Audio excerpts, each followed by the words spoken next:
So now I want to bring this up. This is a classic. This right here is a classic. Wow! That right there is a classic, y'all. That right there. I'm going to play this because this case study, what they've done is bewitching souls into putting Melchizedek back into the ground. That's what this is. Melchizedek. Melchizedek, the priest that ever liveth. The priest that's been, oh my God, let me let this play. Let y'all hear this bewitching, y'all. Let you hear this bewitching. The day of Pentecost a week before us. And people are calling, asking why. The thing is, the people that's having the Pentecost a week before us do not take into account Jesus. Jesus is the first fruit. The Lord told Israel, when you enter into the land, get a sheep of the first fruit. And on tomorrow after the Sabbath day, that means you always have to wait on the first day of the week, you should give it in the sheaf. The priest shall wave it before the Lord, and also sacrifice one he-lamb without blemish. So now, you cannot wave the first fruit before it is out of the ground. This year, Passover fell on Thursday night, and Jesus was put in the grave on what we call Friday night. So Jesus told you with his own mouth in the 12th chapter of Matthew that he would be, as Jonah was in the grave, bed of the whale for 3 days and 3 nights, he would be in the heart of the earth for 3 days and 3 nights. So he was in there Friday night, Saturday night, and Sunday night. Monday, and then it's been Saturday, Sunday, and Monday. So when Sunday came, which was the day after the Sabbath, this year, he was still in the ground. You can't wave him no other way. So how can you wave a ear of corn and it haven't grown yet? So Jesus rose this year. If we was using this year, he would have risen the Monday. Therefore, you have to go to another day after the Sabbath, another Sunday to start your count. But what they are doing, the people that's having a week before us, they account that Sunday after the Passover, he was still in the ground. How can you wave a sheaf of fruit when it is still in the ground? It is not dictated by the Feast of Unleavened Bread. It is dictated by the Passover. If Jesus...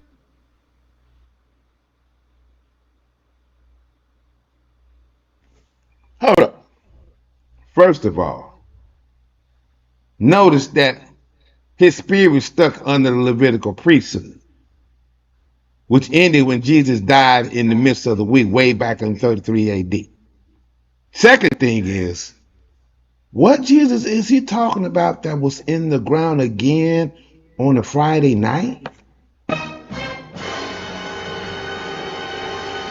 When Jesus said he is alive forevermore in Revelations 1:18, I am he that liveth and was dead, and behold, I am alive forevermore. Oh my God. So this bewitchment and putting Melchizedek back in the ground.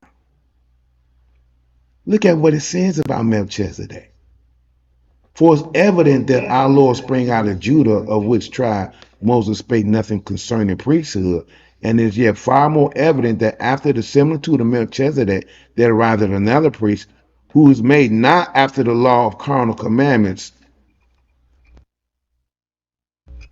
but after the power of endless life. For he testified, thou art a priest forever after the order of Melchizedek.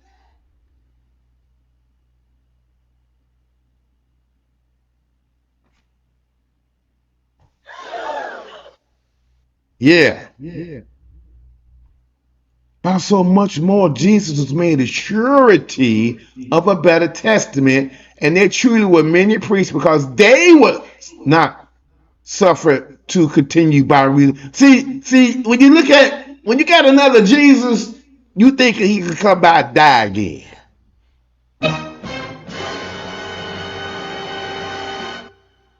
But this man, talking about the Jesus of the Bible, talking about Jesus, Melchizedek, talking about he that liveth, who hath endless life, endless. He is able all no. See this here we go. Because this man, because he continue ever. So could we ever put Jesus back in the ground at any time? Unless you got another Jesus. Has an unchangeable priesthood. Wherefore, see, when you got another Jesus, you don't get this Jesus. Because he is able also to save them to the uttermost part that cometh to God by him, saying he ever liveth.